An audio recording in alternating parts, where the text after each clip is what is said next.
कल्याणची बांधणी होत आलेली आहे पूर्णपणे आणि लवकरच कल्याण लोकसभेचा उमेदवार कोण हे सुद्धा जाहीर केलं जाईल उद्धवजीकडून। मी इथे आज यासाठी आपल्या समोर आहे, जो निकाल शिवसेनेसंदर्भात विधानसभा अध्यक्षांनी दिलेला आहे त्या संदर्भात संपूर्ण महाराष्ट्रात नव्हे तर देशामध्ये एक संताप आणि चीड व्यक्त झाली। विधानसभा अध्यक्षांचे पुतळे जाळले जात आहेत, त्यांना तिरडीवर टाकून त्यांच्या अंत्ययात्रा काढल्या जात आहेत। ही लोकशाहीची अंत्ययात्रा आहे किंवा राज्यघटना वधस्तंभावर चढवली आहे अशा प्रकारच्या भावना लोकांच्या मनामध्ये आहेत। अत्यंत खोटेपणाचा कळस म्हणजे हा निकाल आहे। महाराष्ट्रामध्ये कधी विधानसभा अध्यक्षांची अंत्ययात्रा निघाली नव्हती।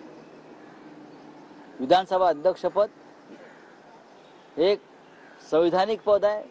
या पदावरील व्यक्ती ही कधी पक्षपाती नसते, निष्पक्ष असते, पण राहुल नार्वेकर यांनी सर्व मर्यादांचं उल्लंघन केलं।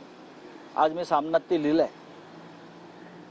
या सगळ्याची चिरफाड करणारी एक महापत्रकार परिषद हे का घडतंय? विधानसभा अध्यक्षांची अंत्ययात्रा का निघते आहे? विधानसभा अध्यक्षांना तिरडीवर टाकून लोक स्मशानाकडे का निघालेले आहेत? हे चित्र जरी महाराष्ट्राला शोभणारं नसलं तरी का घडतंय? या संपूर्ण निकालाची चिरफाड करणारी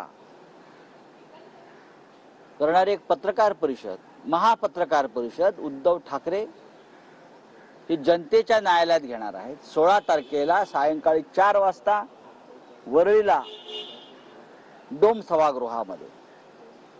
सभागृहामध्ये अनेक मान्यवर उपस्थित असतील,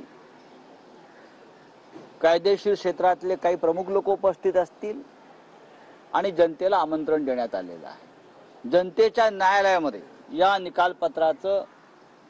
निकालपत्राची चिरफाड होईल। या संदर्भात अधिक माहिती स्वतः आम्ही उद्या पुन्हा एकदा ही तर अधिकृतच आहे, पण स्वतः उद्धवजी सुद्धा त्यावर चर्चा करतील, आपल्याशी बोलतील। पण देशातल्या इतिहासातली अशी खुली पत्रकार परिषद ही प्रथमच महाराष्ट्रामध्ये डोम सभागृहात माननीय उद्धव ठाकरे घेत आहेत जनतेसमोर।